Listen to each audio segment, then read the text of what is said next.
একটু গভীরের আলোচনায় চলে যাই, খুব মনোযোগ দিয়ে শুনবেন। আর একটু গভীর আলোচনায় চলে যাব। ইন্নাল্লাহা ওয়া মালাইকাতাহু ইউসাল্লুনা আলান নবী, নিশ্চয় আমার আল্লাহ এবং তামাম ফেরেশতারা ইউসাল্লুনা দুরূদ শরীফ পড়তেছে এবং পড়বে। সুবহানাল্লাহ কোন? দুরূদ পড়ে এবং পড়তেছে এবং পড়বে। দুরূদ শরীফ পড়তেছে এবং পড়বে। ফেরেশতারা দুরূদ পড়ে, আমরাও দুরূদ পড়ি, কিন্তু আল্লাহ নিজে দুরূদ পড়ে না। আল্লাহ আমার রাসূলের উপরে তার পক্ষ থেকে সালাম পাঠায়, সাকিনা পাঠায়। আল্লাহর সন্তুষ্টি আল্লাহ তার নবীর উপরে নাজিল করে, এটার নামই আল্লাহর দুরূদ। আল্লাহু আকবার। কার সন্তুষ্টি? আল্লাহর সন্তুষ্টি আল্লাহ রাসূলের উপরে সবসময় আল্লাহ কি করে? বাড়াইতে থাকে, বাড়াইতে থাকে, খুশি বাড়াইতে থাকে। এটাই হচ্ছে আল্লাহর পক্ষ থেকে নবীর জন্য কি? দুরূদ। খুব মনোযোগ দিবেন, বুঝে যাবেন আপনি। আমরাও দুরূদ পড়ি, আমরাও একদিন শেষ হয়ে যাব। কি কথা ঠিক আছে না? অবিল আখিরাতি হুম ইউকিনুন, তোমরা আখিরাতে বিশ্বাসী হও। আল্লাহ পাক বললেন ওয়া ইদাল কুবুরু বুশিরাত আলিমাত নাফসুম মা কদ্দামাত ওয়া আখারাত।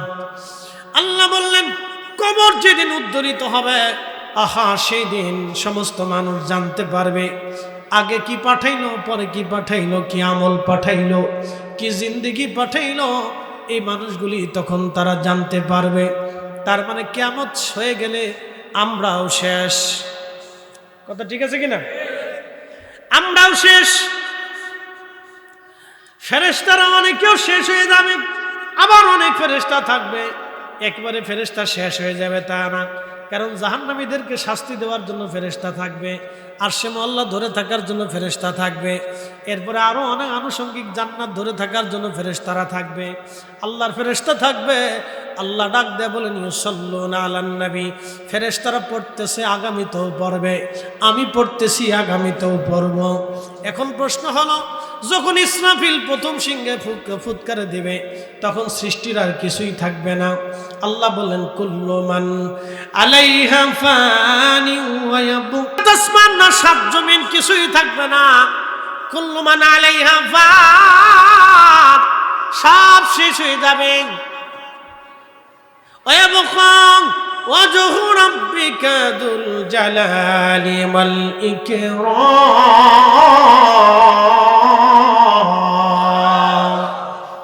সেই দিন শুধু আল্লাহ ছাড়া আর কিছুই থাকবে না।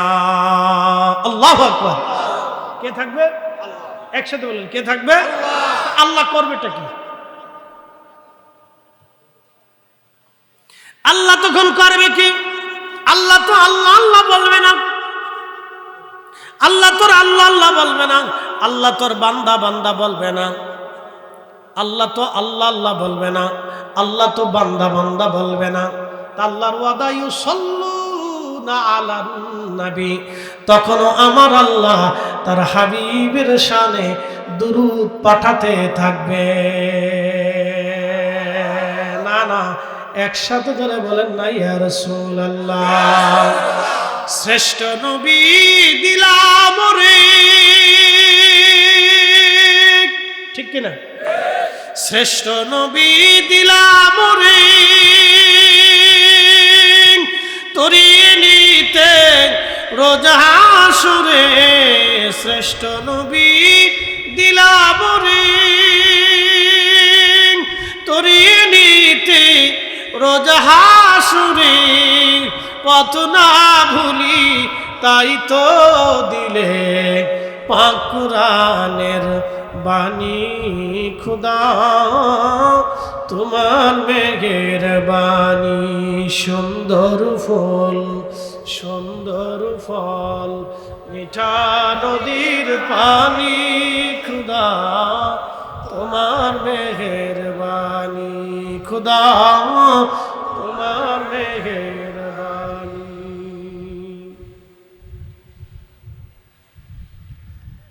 এক কুতুবদিয়াবাসী মনোযোগের সাথে শুনে যাবেন। সেদিন শুধু থাকবে আল্লাহ, আর কেউ থাকবে না। সেই দিন আমার আল্লাহ তার রসুলকে ভুলবে না, আমার আল্লাহ তার নবীকে তখনও ভুলবে না। তখনও আল্লাহর সন্তুষ্টি সাকিনা আমার নবীর উপরে আল্লাহ বরাদ্দ করতে থাকবে, অবতীর্ণ করতে থাকবে। তখনও আমার রসুলকে আল্লাহ ভুলবে না, ভুলবে না, ভুলবে না।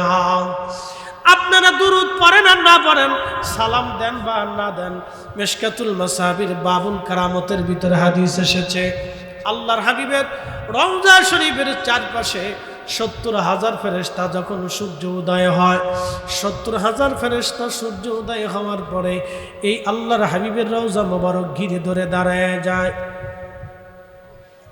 70,000 ফেরেশতা ঘিরে ধরে দাঁড়ায়া আল্লাহর হাবিবের রওজা শরীফকে ঘিরে ধরে দাঁড়ায়া এই 70,000 ফেরেশতা আমার নবীজির রওজা শরীফের উপরে নুরানি পাখাগুলি বিস্তার করে দাঁড়ায়া যায়। ঘিরে ধরে দাঁড়ায়া দাঁড়ায়া একসাথে এক জায়গায় 70,000 ফেরেশতা আমার রসুলের শানে দুরূদ এবং সালাম পাঠ করতে থাকে। এই সন্ধ্যা থেকে সকাল পর্যন্ত সূর্য উদয় পর্যন্ত চলে। আবার এই ফেরেশতা চলে যায়, নতুন 70,000 ফেরেশতা নাজিল হয়ে যায়। নতুন এই 70,000 ফেরেশতা নাজিল হইয়া আমার রসুল করিমের রওজা শরীফকে ঘিরে ধরে একবারে সকাল থেকে সন্ধ্যা পর্যন্ত, সূর্য ডোবা পর্যন্ত তারাও আমার নবীর শানে দুরূদ ও সালাম পড়তে থাকে। একটা সেকেন্ডের জন্য আমার রসুলের দুরূদ সালাম বাদ যায় না, একটা সেকেন্ডের জন্য দুরূদ সালাম বাদ যায় না। আপনি পড়লেও কি না পড়লেও কি, আপনার পড়া না পড়া দিয়ে আমার রসুলের কিছু যায় আসে না। আল্লাহ জানে আমার বান্দারা ঠিক মতো আমার নবীর দুরূদ সালাম পাঠাবে না, সেই জন্য আমার আল্লাহ বিকল্প ব্যবস্থা হিসেবে ফেরেশতা নিয়োজিত করে দিয়া আমার রসুলের রওজা মুবারকের পাশে দাঁড়ায় দুরূদ সালাম পাঠ করায়। একবার জোরে বলা যাবে কি মারহাবা? বুঝে পারি যে বিরোধিতা করে লাভ নেই। কি কথা ঠিক আছে না? বিরোধিতা করে লাভ নেই, কোনো লাভ নেই, নিজের ক্ষতি ডেকে আনবে, মহা ক্ষতি। বিরোধিতা করে কোনো লাভ নেই, ক্ষতি ডেকে আনবেন, নিজের মহা ক্ষতি, মহা ভুল ডেকে নিয়ে আসবেন। প্রিয় উপস্থিতি হাজিরিন, মনোযোগের সাথে কথাগুলি শুনবেন। প্রিয় ভাই আমার, রাহমাতুল লিল আলামিন নবীজির শান আমি যদি সারা রাত্র বলি বলা শেষ হবে না। তিনি এমন একজন নবী যার শান বর্ণনা করে কখনো শেষ করা যাবে না। আমি এই দিকে আর লম্বা কথা বলবো না, মূল আলোচনার দিকে আমি ফিরে চলে যাচ্ছি। ভালো করে শুনবেন। আমি আলোচনা রেখেছিলাম হযরতে হাসান বসরি রাহমাতুল্লাহর কাছে মহিলা এসে কাঁদে আর বলে, হুজুর আমি কাঁদতেছি, আমার মেয়েটা মারা গেছে, মেয়েটা জান্নাতি নাকি জাহান্নামী আমি একটু জানতে চাই। হাসান বসরি বললেন, মারে তোমার মেয়েটা জান্নাতি নাকি জাহান্নামী আমি কি করে বলবো তোমার মেয়েটা জান্নাতি নাকি জাহান্নামী? রে মা বলো কি করে আমি বলবো? তবে মা বাড়ি চলে যাও, রাত্রিবেলা এশার নামাজ পড়ে তুমি অতিরিক্ত 4 রাকাত নামাজ পড়বা, নওয়াফিল অতিরিক্ত 4 রাকাত নামাজ পড়বা। এই 4 রাকাত নামাজ পড়বা, পড়ার সময় সূরা ফাতিহা দিয়া, সূরা তাকাসুর দিয়ে 4 রাকাতি নামাজ সূরা ফাতিহা এবং সূরা তাকাসুর দিয়ে তুমি আদায় করবা। আল্লাহাকুমুত তাকাসুর হাত্তা যুরতুমুল মাকাবির। একবার জোরে বলা যাবে কি মারহাবা? আল্লাহুম্মা সাল্লি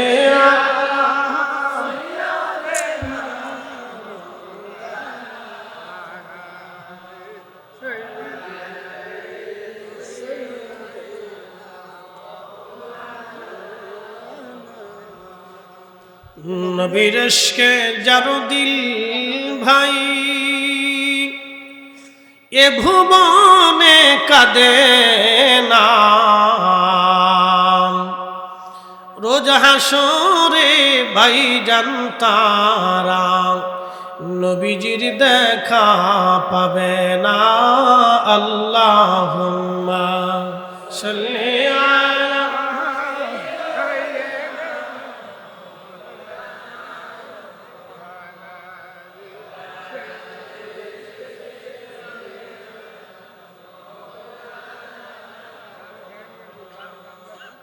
বুঝতে কি কোনো অসুবিধা? উপস্থিতি মনোযোগ দিবেন। হাসান বসরি বললেন, মা বাড়ি চলে যাও, এশার নামাজ পড়বা, এশা পরে 4 রাকাত অতিরিক্ত নামাজ পড়বা। এই আন-নওয়াফিল অতিরিক্ত নামাজ পড়ার পরে সূরা ফাতিহা দিয়ে সূরা তাকাসুর দিয়ে 4 রাকাত পড়বা।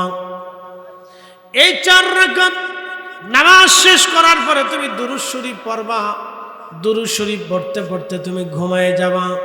স্বপ্নের ঘরেই আল্লাহ তোমাকে দেখাবে তোমার মেয়েটা জান্নাতি নাকি জাহান্নামী, আমার আল্লাহ দেখাই দেবে।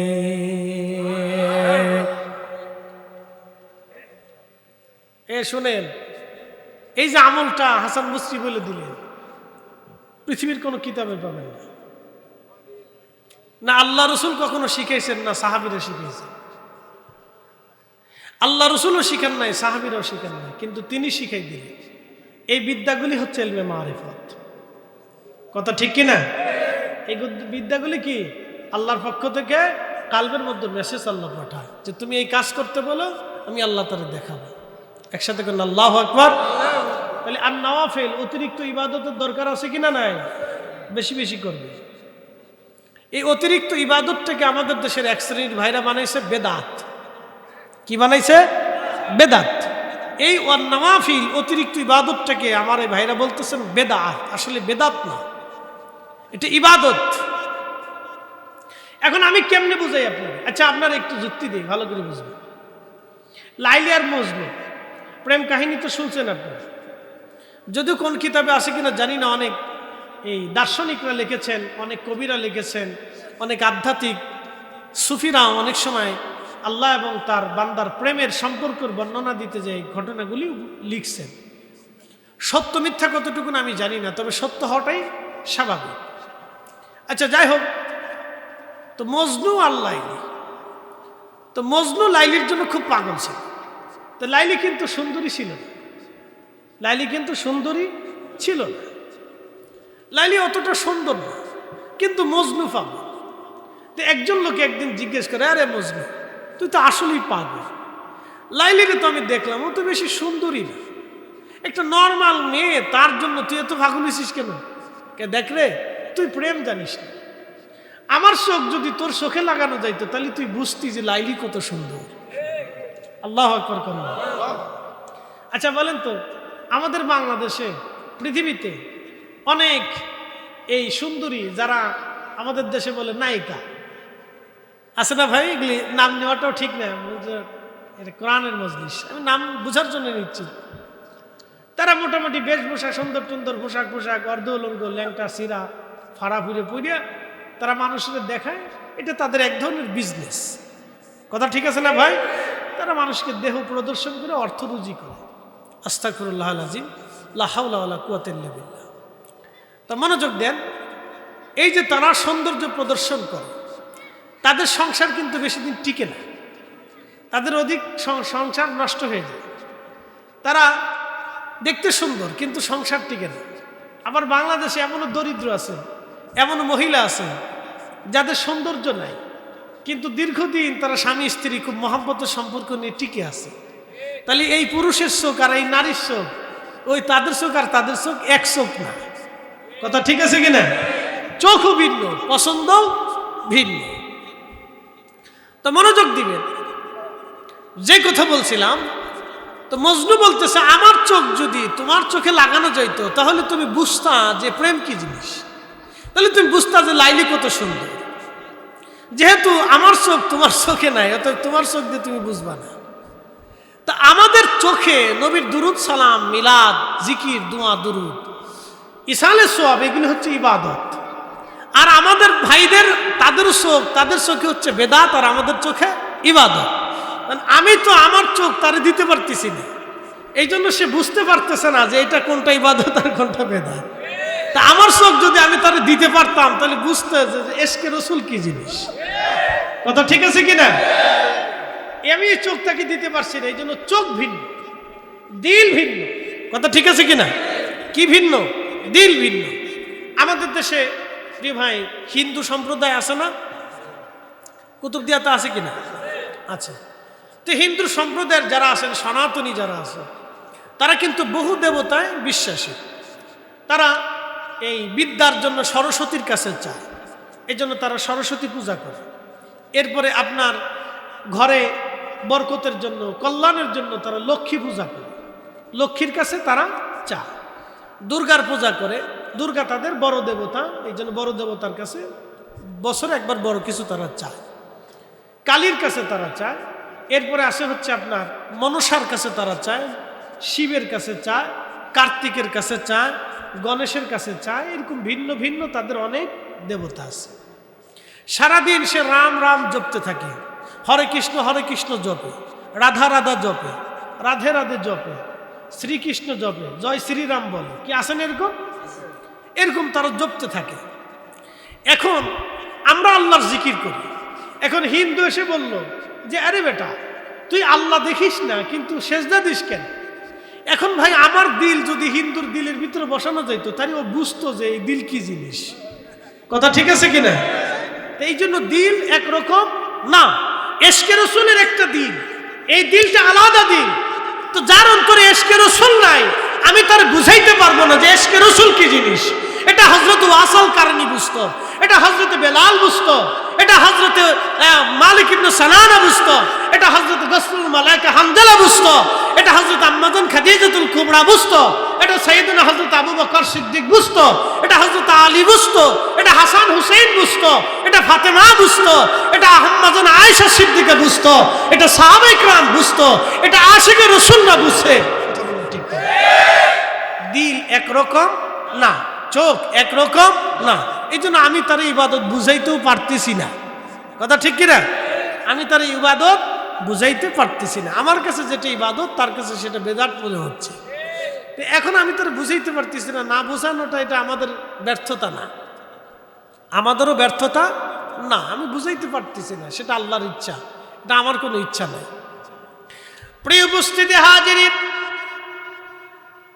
অনেক কথা, অনেক বক্তব্য শুনে নেবেন। এই মহিলা এসে বলতেছে হুজুর, তখন আল্লাহর ওলি বলে দিলেন, মা রে, তুমি রাত্রিবেলা যাই ইবাদত করো, রাত্রিবেলা যাই ইবাদত করি, আমা আল্লাহর দরবারে কান্নাকাটি করো, দুরূদ শরীফ পড়তে পড়তে ঘুমাও। দেখো আমার রব, আমার আল্লাহ, আমার মালিক, আমার আল্লাহ কি ফয়সালা রাত্রিবেলা তোমাকে দেয়। বন্ধু মনোযোগ দিবেন।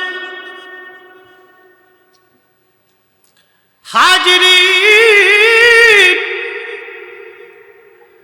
ওই মহিলা বাড়ি চলে গেলেন। রাত্রিবেলা তিনি এশার নামাজ পড়লেন, অতিরিক্ত 4 রাকাত নামাজ পড়লেন। অতিরিক্ত 4 রাকাত নামাজ পড়ার পরে এই মহিলা সূরা তাকাসুর দিয়ে নামাজ পড়ে দুরূদ শরীফ তাসবিহতে নিয়ে দুরূদ শরীফ পড়তে পড়তে রাত্রিবেলা ঘুমিয়ে পড়লেন।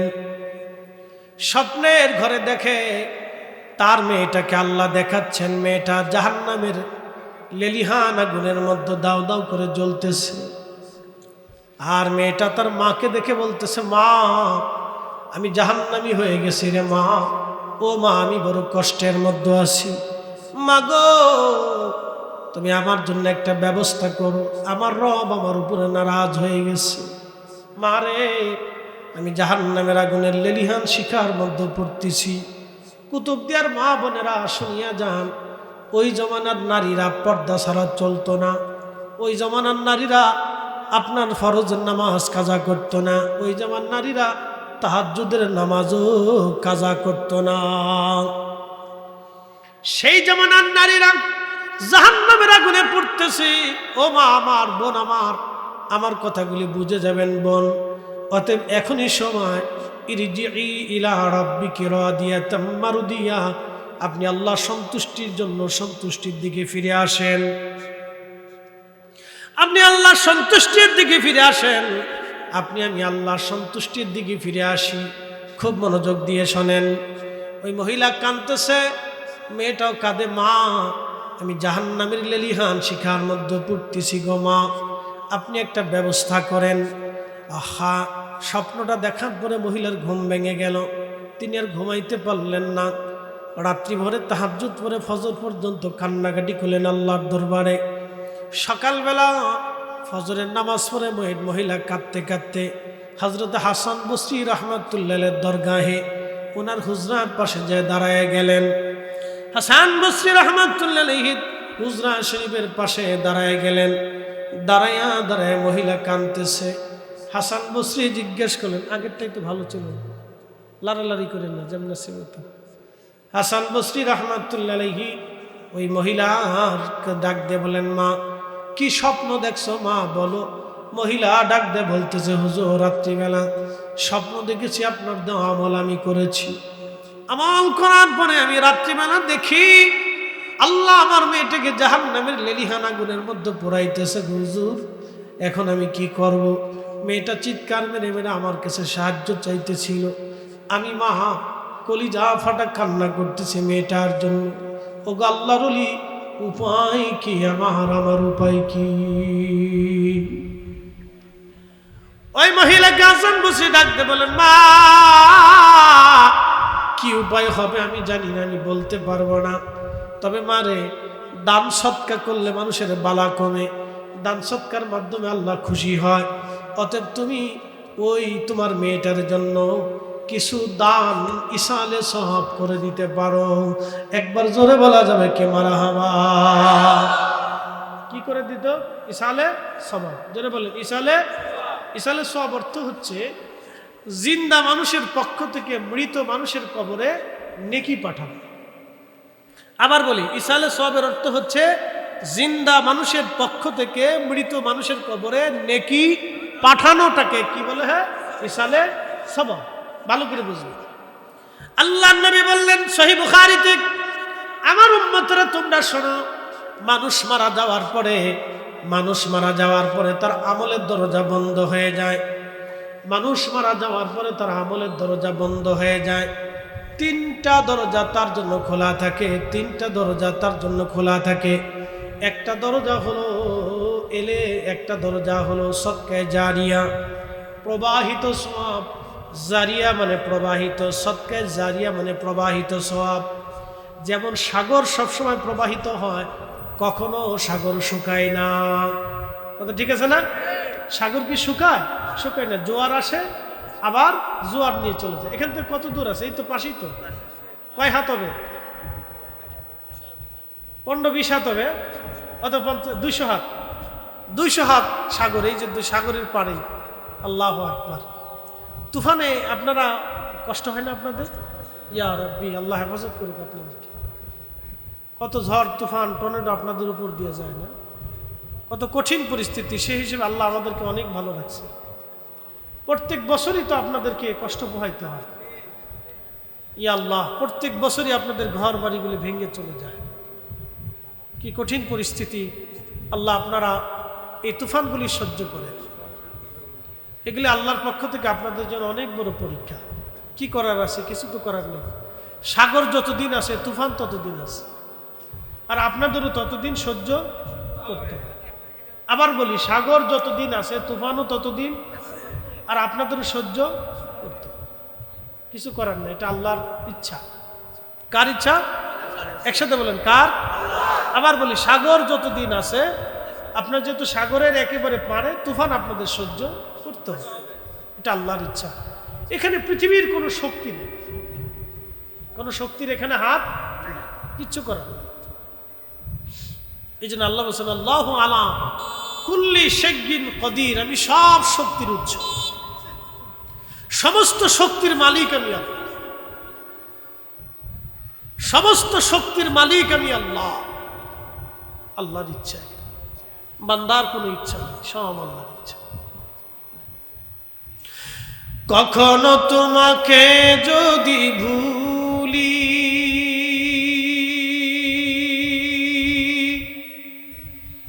হেদায়েতের আলো জেনে নিও কাছে তুলি। কখনো তোমাকে যদি ভুলি, হেদায়েতের আলো জেনে নিও কাছে তুলি। ঠাই দিও প্রিয়তম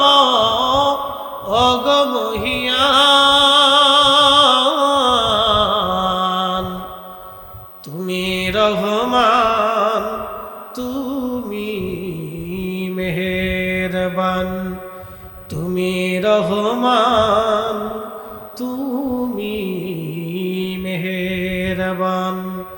অন্ধ গাহে না শুধু তোমার গুণগান, অন্ধ গাহে না শুধু তোমার গুণগান। বুঝেও বুঝে না তবু শান, তুমি রহমান, তুমি মেহেরবান। আল্লাহুম্মা সাল্লি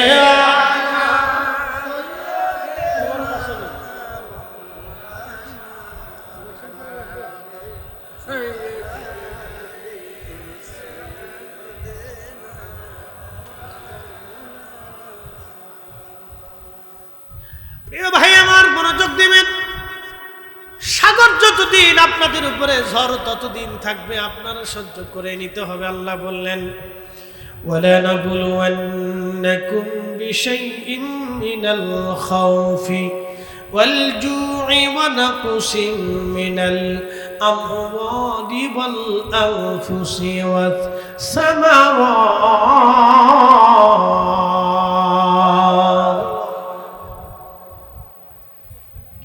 আল্লাহ বললেন, আমি বান্দাদেরকে পরীক্ষা করব ভয় দেখায়া, টর্নেডো দিয়া, অতিবৃষ্টি, সাইক্লোন, ঝড় তুফান আর মহামারী দিয়া তোমাদের জীবনগুলি কেড়ে নিয়ে, সম্পদগুলি নষ্ট করে দিয়ে, তোমাদের ফসলগুলি ধ্বংস করে দিয়ে আমি রব্বুল আলামিন তোমাদেরকে পরীক্ষা করব। আমি আল্লাহ তোমাদেরকে পরীক্ষা করব, আমি আল্লাহ তোমাদেরকে পরীক্ষা করব। একসাথে জোরে বলেন আল্লাহু আকবার। আল্লাহ বলেন, ওয়াবাশশিরিস সাবিরিন, তাদের জন্য সুসংবাদ।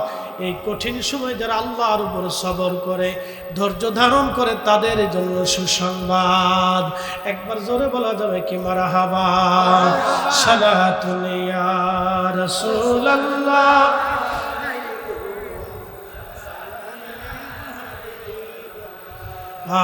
সালাতুন ইয়া রাসূলুল্লাহ, আলাইকুম সালামুন ইয়া হাবিব।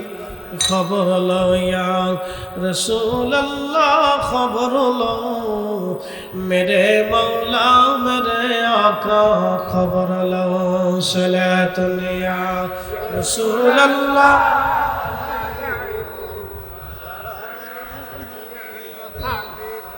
সালাতুন ইয়া রাসূলুল্লাহ, আলাইকুম সালামুন ইয়া হাবিবাল্লাহ, আলাইকুম। বন্ধু খুব মনোযোগ দিবেন।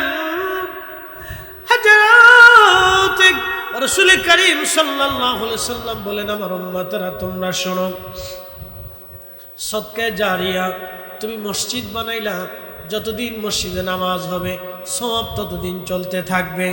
তুমি মসজিদে টিউবওয়েল দিলা, যতদিন পানি খাইতে থাকবে ততদিন পর্যন্ত নেকি চলতে থাকবে। আর একটা হচ্ছে এলেমের খেদমত। আপনি একজন তলবে এলেমকে আলেম বানাইলেন, একজন এতিমকে আপনি আলেম বানাইলেন, ওই আলেম থেকে আরো আলেম হবে, সে আলেম থেকে আরো আলেম হবে। এইভাবে আলেম হতে হতে হতে হতে কিয়ামত পর্যন্ত আলেম হবে। কিয়ামত পর্যন্ত আপনি কবরে ঘুমাবেন, কিন্তু নেকি বন্ধ হবে না। একসাথে বলুন আল্লাহু আকবার। এটা হচ্ছে ইলমের খেদমত। কিয়ামত পর্যন্ত আলেম থাকবে, যতদিন আলেম থাকবে কোরআন তেলাওয়াত ততদিন হবে, হাদিস ততদিন হবে, আপনার নেকি ততদিন বন্ধ হবে না। 3 নম্বর হচ্ছেন আওয়ালাদিন সলিহিন ইয়াদউ লাহু, নেক সন্তানের দোয়া। যখন নেক সন্তান দোয়া করবে তখন এই দোয়াগুলি আল্লাহর দরবারে কবুল হয়ে যাবে, আমার আল্লাহ ফেরত পাঠাবে না।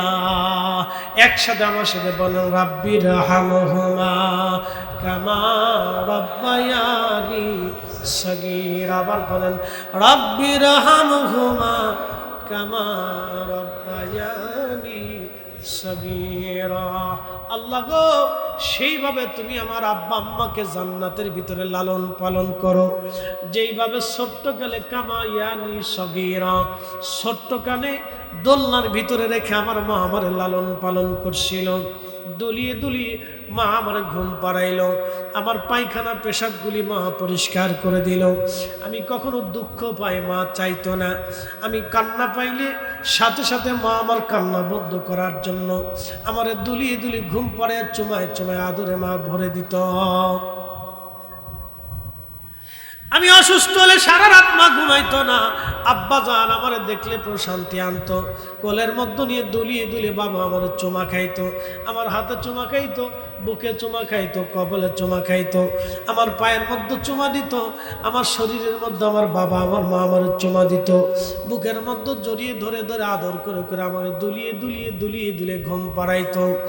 আল্লাহ ছোট্টকালে মা বাবা যেইভাবে আমাকে আদর করে করে যত্ন করে করে ভালোবাসা দিয়ে আমারে বড় করলো, আমারে পালন করলো, আল্লাহ জান্নাতের ভিতরে ওইভাবে আমার আব্বা আম্মাকে দুলাইয়া দুলাইয়া আনন্দ দিয়া দিয়া তুমি বড় আদরে পরম যত্নে আমার আব্বা আম্মারে জান্নাতে লালন পালন করো।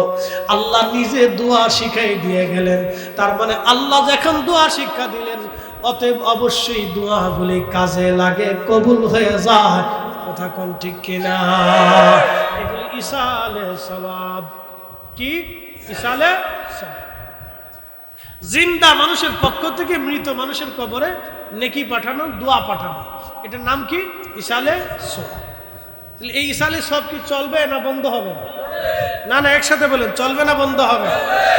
চালাইতে হলে আপনাকে বাড়িতে মিলাদ দিতে হবে, কোরআন খতম দিতে হবে, মাহফিল দিতে হবে, কি কথা ঠিক আছে না? এইগুলি তো অনেকে বন্ধ করে দেওয়ার জন্য তৎপর, এইগুলি কি বন্ধ হবে না চলবে? একসাথে বলেন, বন্ধ হবে না চলবে?